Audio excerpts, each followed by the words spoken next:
Welcome to the Drive with Lauren and Karl. I'm Lauren Fix with my very good friend Karl Brauer. Karl, how are you doing? I'm doing great, Lauren. It just seems like we're here in the summertime, and summertime is car event time. And I think there's one or two car events going on. Oh my gosh. We were both saying before we started recording this show that it is busy. We've got Monterey Yeah. Car Week, which includes Pebble Beach and the races at, the Rolex races. And on top of that, we've got a reveal coming for Genesis. I have a global reveal. I believe it's the GV90. Of course, we don't Yeah. know that, but that's going to be exciting because we've been waiting for that. And then, of course, we've got all of our other drive events and test cars. So what's making your summer so crazy?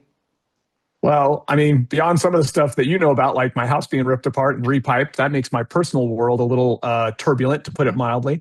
But yeah, I've gone through a bunch of test cars recently that we can talk about. One of them being a pretty exciting, an expensive Mercedes Maybach, 12-cylinder Ooh, very luxury nice. sedan.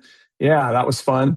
But yeah, like you said, there's events coming up, including Car Week, and I'm just hoping to batten down the hatches and be ready to dive into August as here we are, the last kind of official month of the summer, and I'm traveling all but like 4 days this month. Oh, you sound like me. It's been crazy. And I think at the end of the summer, all the car brands are suddenly saying, you know what? Fall's coming.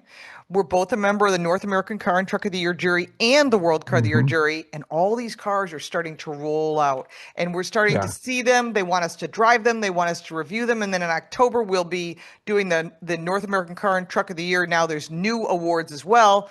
Then we'll have a lot of more cars to drive. So stay with us as we continue driving cool cars, going to cool events, and sharing it with you because I know everyone wants to come with us. So you can kind of come with us virtually. Yeah, I mean, that's, I think, kind of the whole fun point of the show is that between the two of us, our activity across the industry is kind of nonstop, and we try our best to capture it here and bring the listeners along for the ride, so to speak. So, uh, speaking of that, Yeah. I think I wanted to introduce one of the things we're going to talk about this show, and in the next segment we've got the official interview. Mm. But Ford has this custom garage. I think we're going to actually talk more with the guy who runs it in another episode coming up. But I was at their event recently in Detroit, and they're essentially trying to let people modify their cars with Ford approved parts and keep the warranty and not have any risk of basically making anyone angry, at Ford, or having trouble with the warranty, 3 or 36,000 mile warranty if it's installed by the right person. So we're They going to used talk to more do about that. They that. used to do that in the 60s. They used to call them over the counter parts. Exactly. No, I mean Mopar, was was the aftermarket thing, quote unquote aftermarket Right. part modifier for the Chrysler products and all, but they were all Chrysler products. You just could put them on and be approved by Dodge or Plymouth if you did it through the Mopar system. Yeah, Honda does it But with HPDE. yeah, I know Nissan does it, with their line.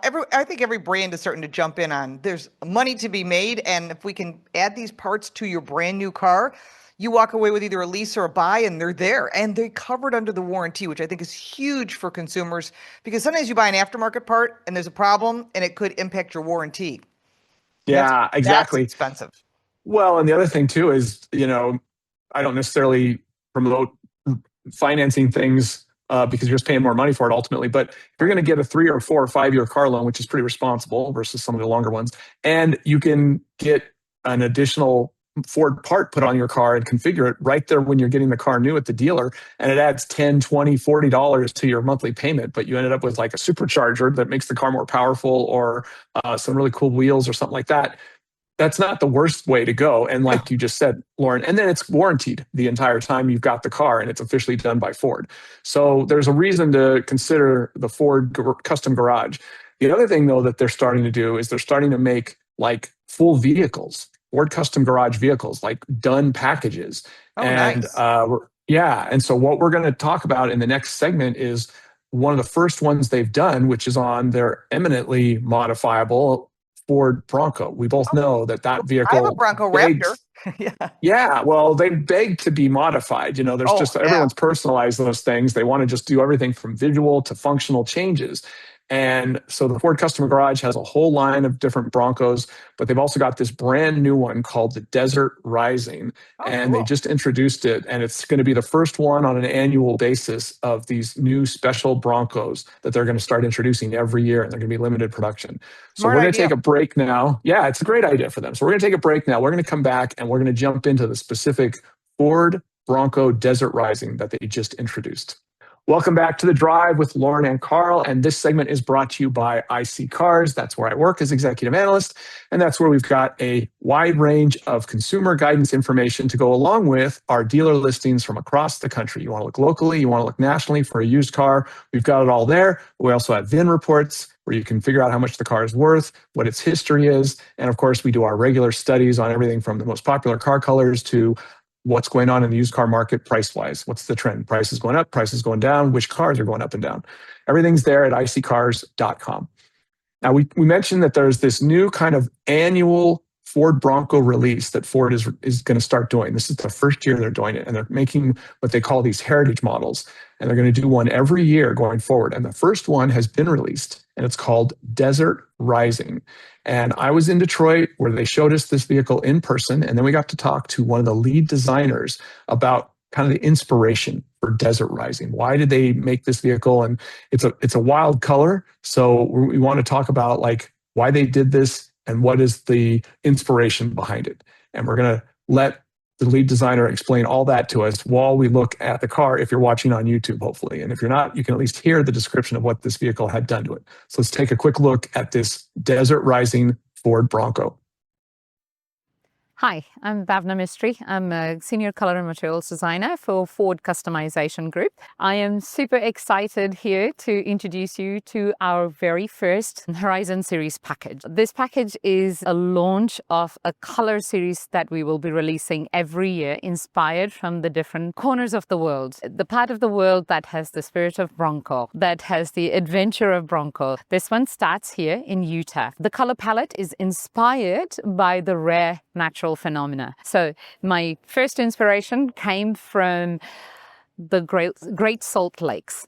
So it's something that extraordinary happens in early summer, late spring.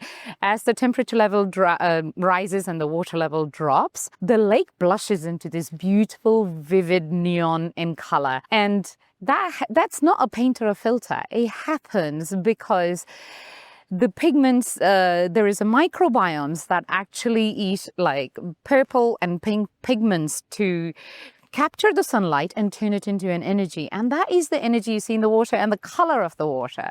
The second inspiration that I got in Utah was like the coral pink sand dunes. And the dunes are beautifully carved by the wind and by nature, force of nature. And they shift color every day. But if you go at the dawn or the dusk and the whole place comes alive. It turns into this rich, deep, saturated tones of berry.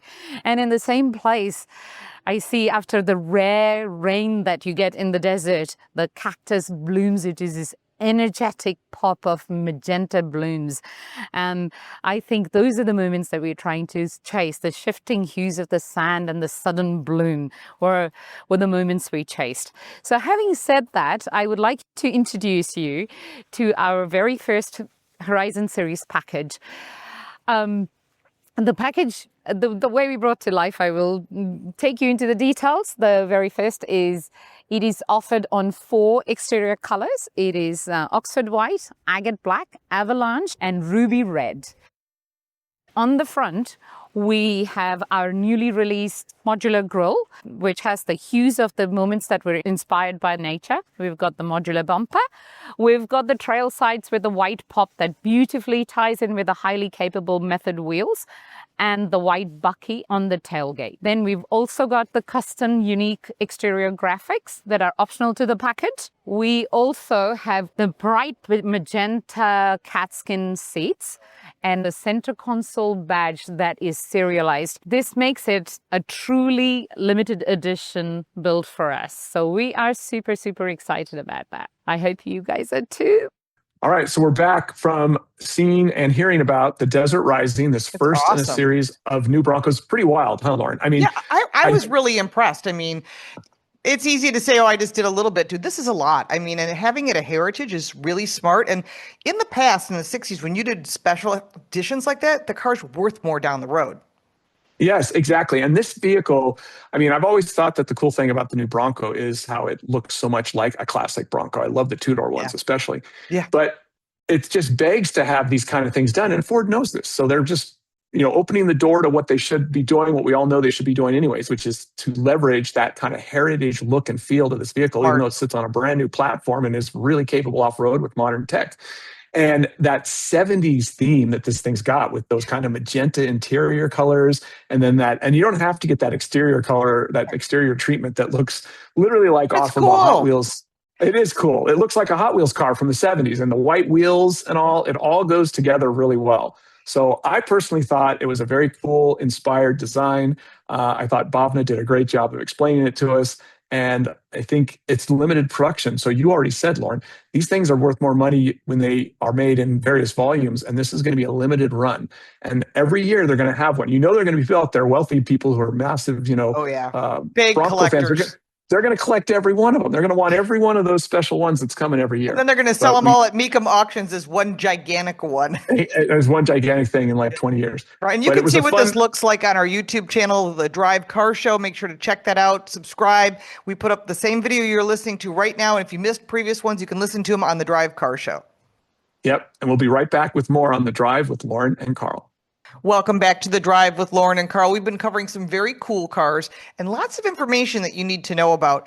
And this segment is brought to you by Classic Tube. If you're looking for pre-bent brake fuel or transmission lines, whether it be for your collector car or maybe you have a newer car and the lines rotted out, you went to the dealer and they said, we don't have anything for you. You're going to have to bend it yourself.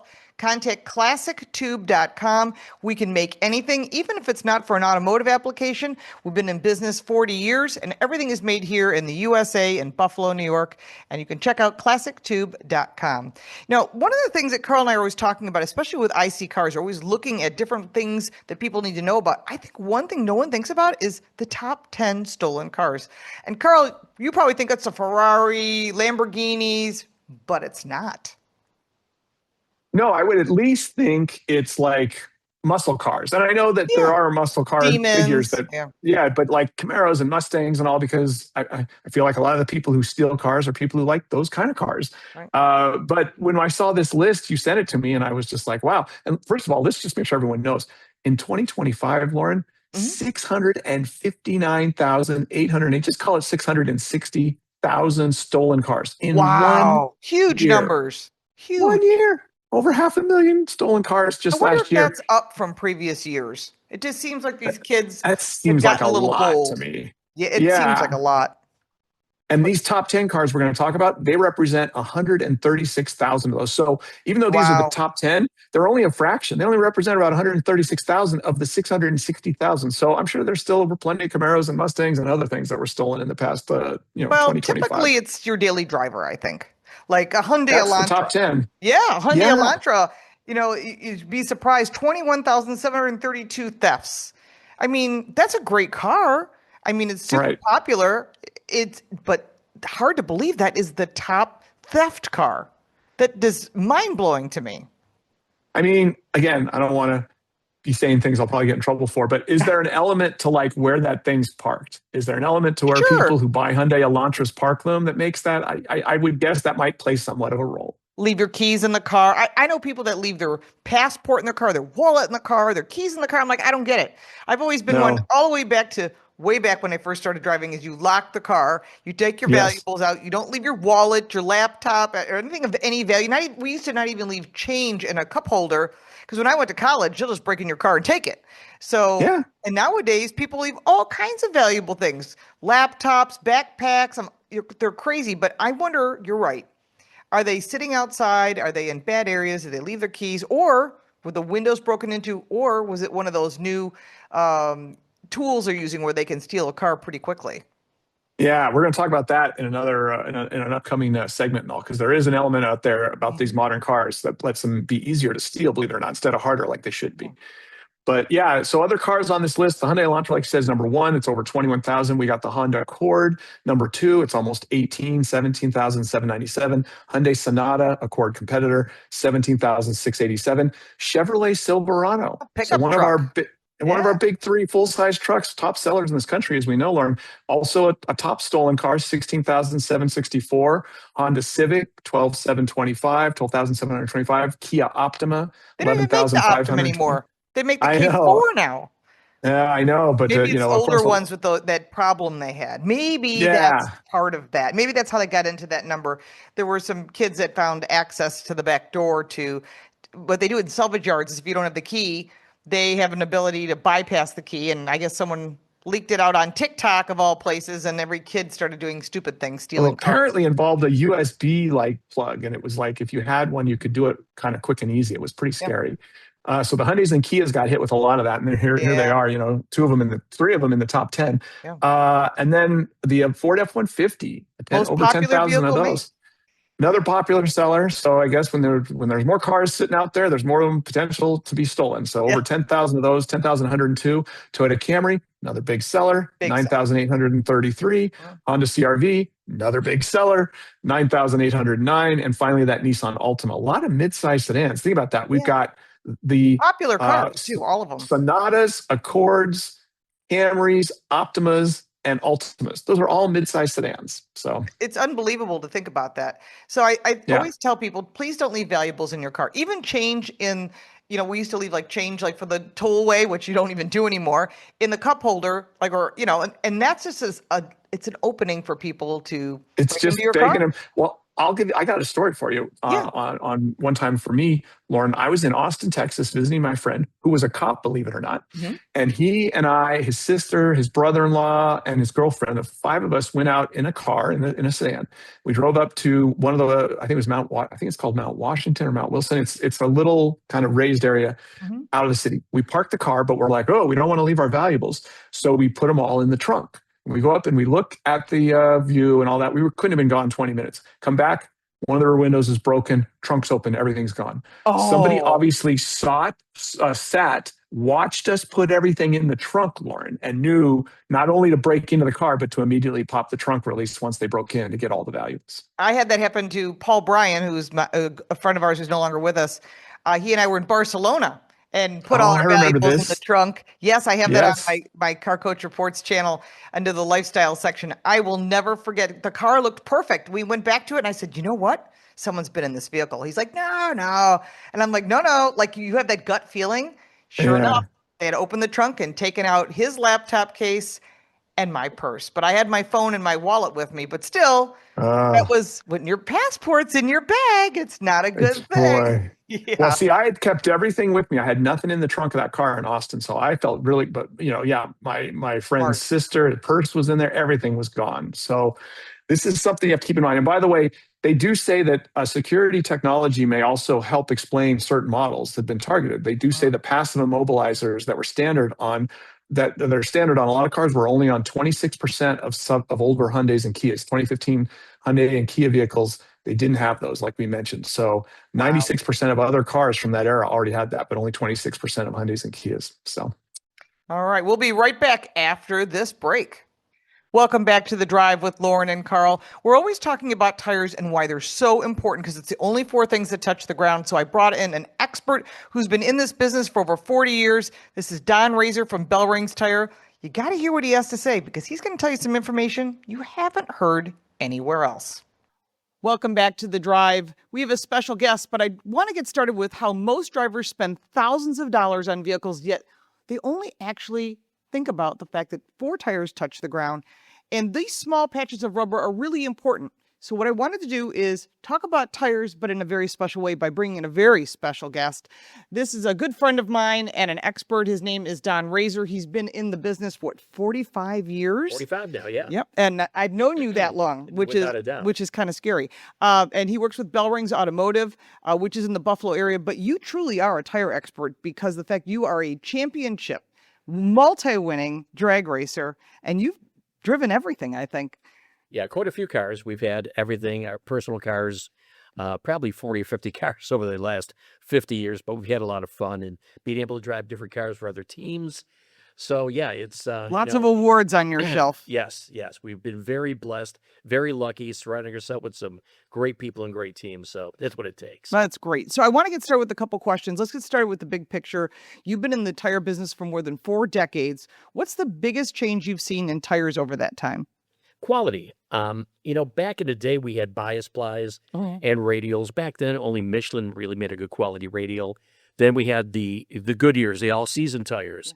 the Tiempo, I remember that.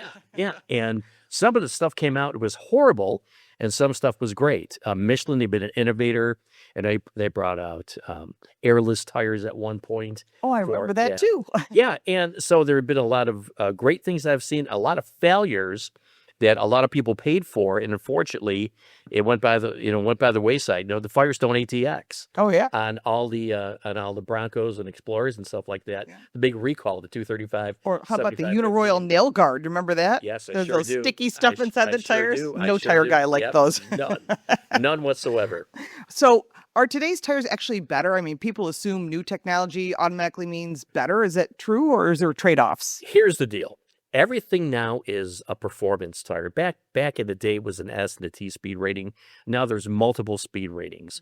You buy a run-of-the-mill car, you buy a new Blazer, some have 21-inch tires on it, 275, 45, 21, which is incredibly insane compared to what we had back in the early 80s. The quality has gone up, but because of the low profile, multi-cell compounds now, two different types of rubber on the tire, they wear a lot quicker now than they were back in the day. I remember years ago, we had Michelins that would get 80, 90s, some 100,000 miles. Wow. That's gone by the wayside because of all the ultra performance tires now they have on run-of-the-mill vehicles. So it's bad for the consumer, great for us because we get to sell tires. Factory tire now might last on a BMW or a Mercedes with a staggered fitment. The rears might last 9,000 miles that they're garbage. Wow. That's And- not a lot. No, not at all. And the cost of these tires are 400, 500, 600. It's way up there. And even on a normal everyday vehicle, they're getting 18 to 28,000 from the factory tire. And Wow. that's something I want to talk about too. Yeah, that's the next question. You lead me perfectly into the next question is why are tires so expensive? Consumers are shocked when they need 4 tires and they see the price and they can't believe it. Yeah, it's really crazy. But like if you buy a new GM car, it has a TPC code on the tire, total performance criteria. What that does is they build tires to the criteria of the automobile manufacturer, not to theirs. So I got a new car with Michelin's. I got 22,000 miles under garbage. Yet Wow. the same tire in the aftermarket that we would carries a 50,000 mile warranty, and we can back that up. You go back to the dealership and they tell you, well, nothing we can do.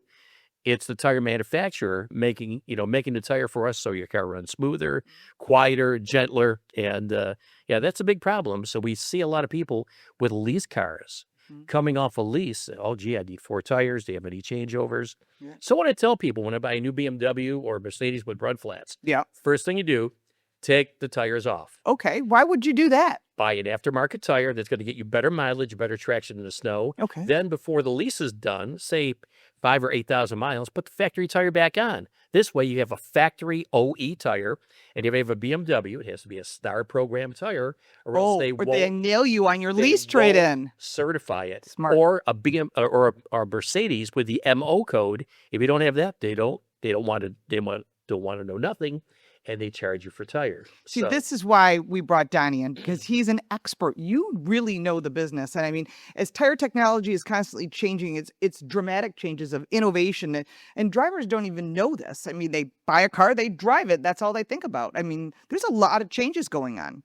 I think the biggest thing and the best thing that's happened to people in our business is creating a hybrid tire.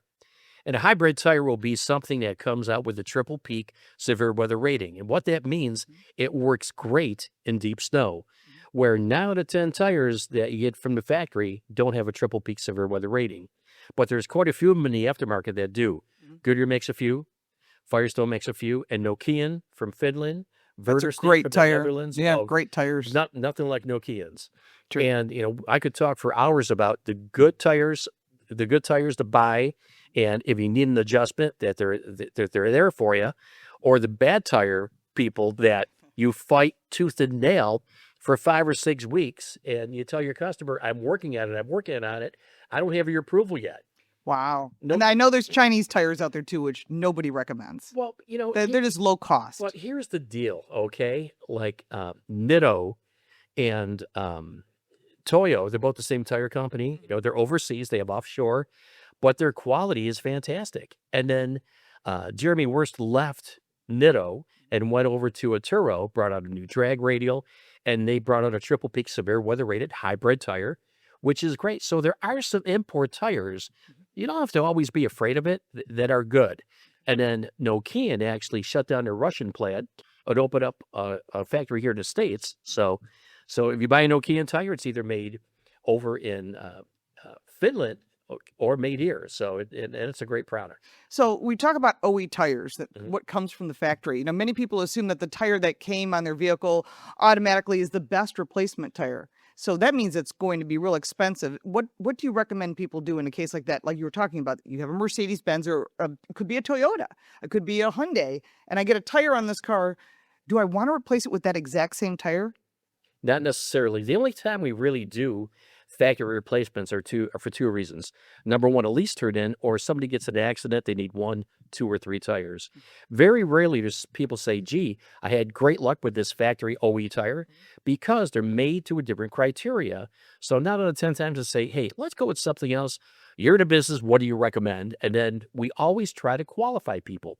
And this is the problem that tire people make all the time. You call a tire store, yeah.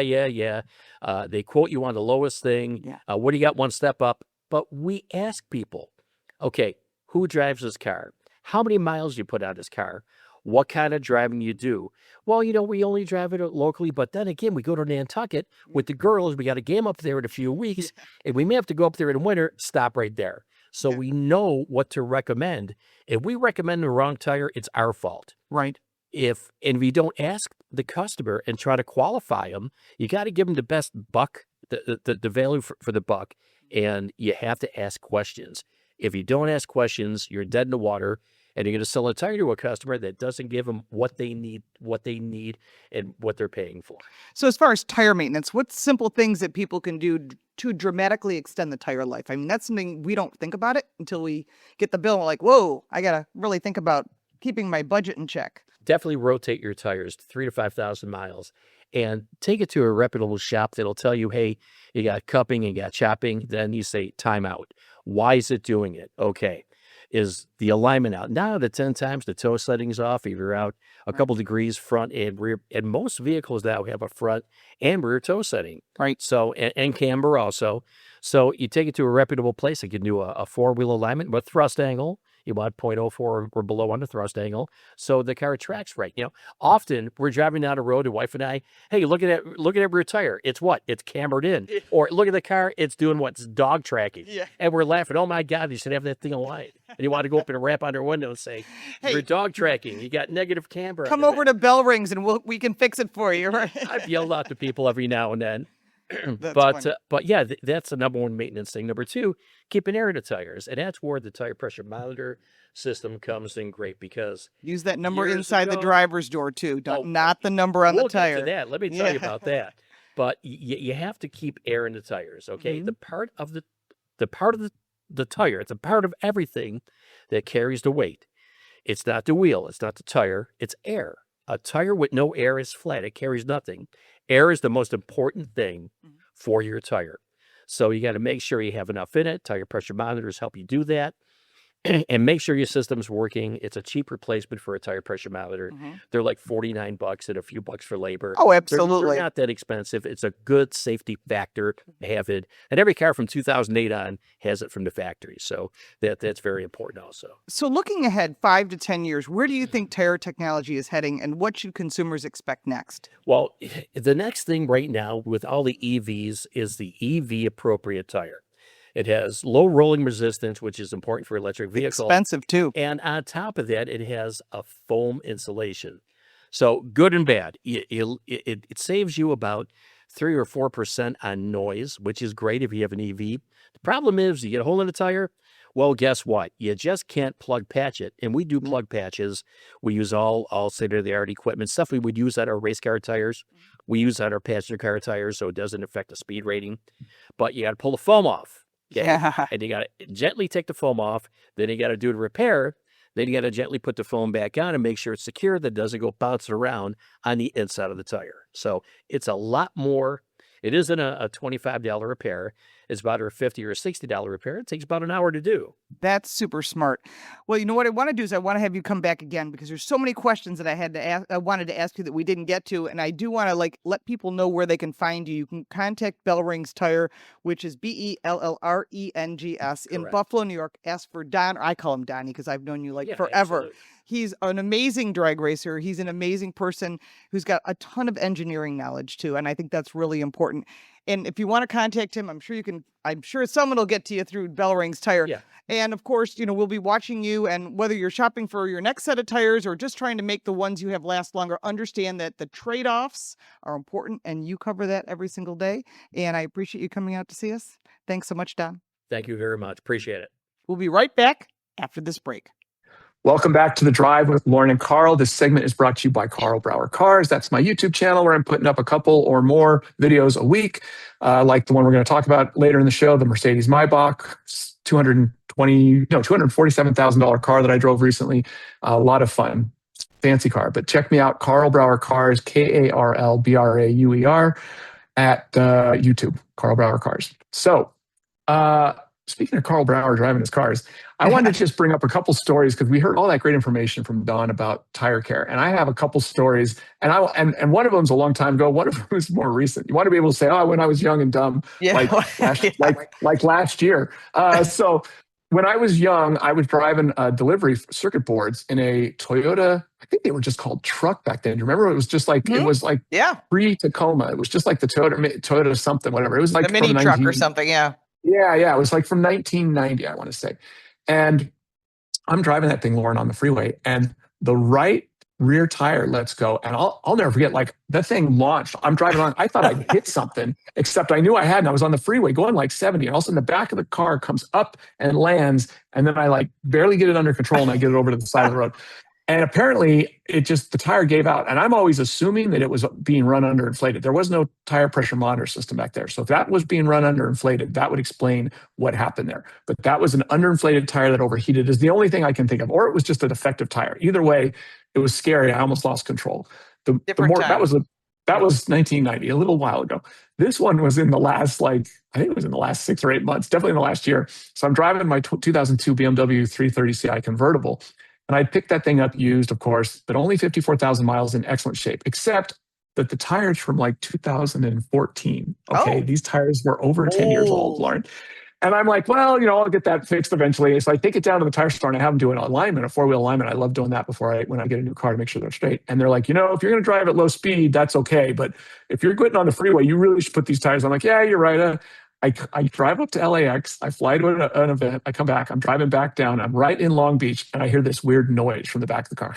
Same tire, right rear tire. All of a sudden, I realized the back of the car starting to move around weird. I'm like, I know what happened. I had to pull over. So I just wanted to reiterate for people on the side of the freeway in LA. I limped it off the freeway and got it to a tire store. But in case you weren't already convinced with what Don said, take care of your tires. Trust someone who knows. Whether you're young and foolish or old and foolish, in both cases, for me, take care of your tires. They will go out if you don't put new ones on and keep them inflated properly.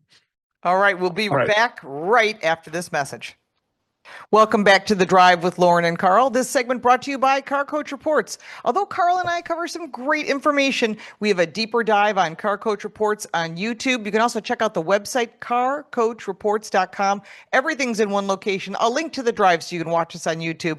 My car reviews and Car Coach Reports, which has the deeper dive in the news and information you need to know about flock cameras and other things that impact your life. Now, we cover a lot here on this show. Everything from Mazdas to Maybach. So my weekly drive this week was a Mazda 3 Carbon Edition. Karl, you got the cool car. You got the Maybach.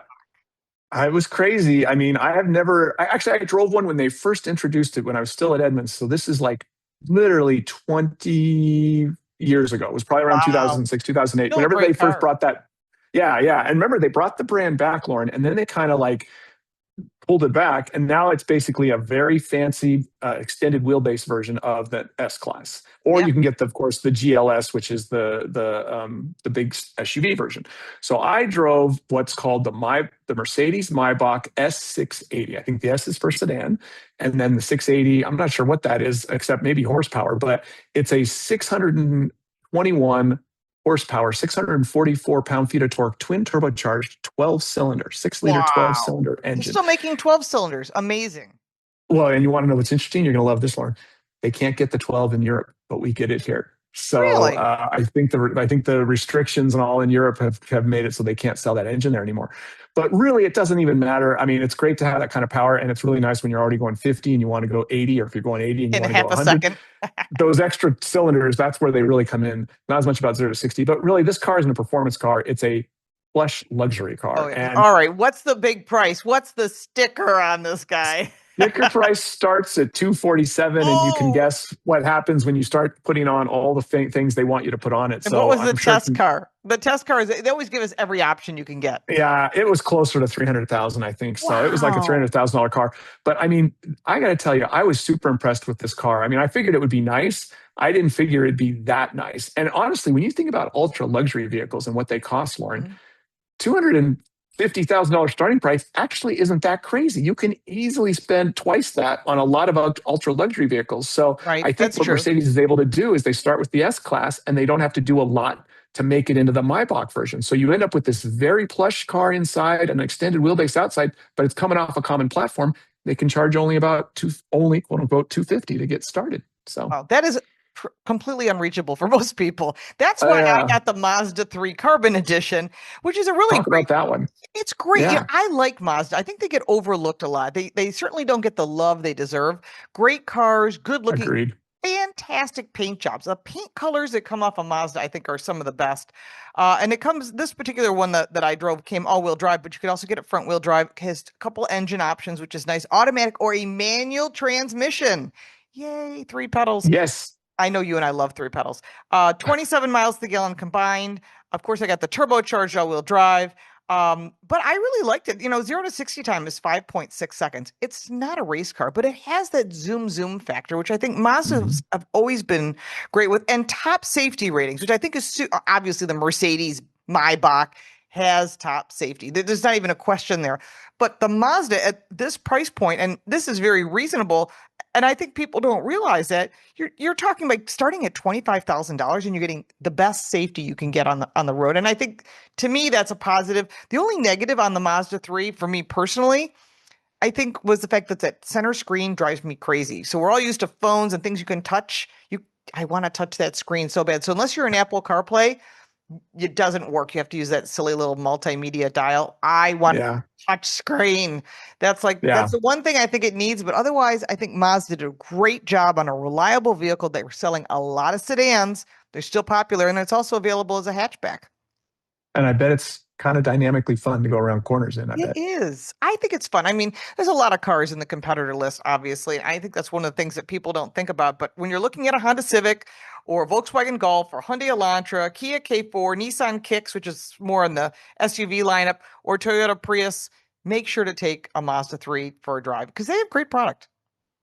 I agree. I've felt for years that that's one of the most underappreciated, under-recognized brands out there. And I think Mazda feels that way too. I know the people who work there, you and I both, they get a little frustrated because if you actually look at the hard numbers, like the safety figures and a lot of other things, they're great cars. Good value. Good value. All right. Well, we've had a great show and we'll have more coming next week. You've been listening to The Drive, your trusted source for the latest car news, expert reviews, and real insights into the automotive world. Thanks for riding along with us today. You can check out the entire archive of every episode on our YouTube channel, The Drive with Lauren and Karl. Be sure to subscribe so you never miss an episode and join the conversation by leaving your comments. We love hearing from you. Until next time, stay safe, enjoy the ride, and we'll see you right back here on The Drive.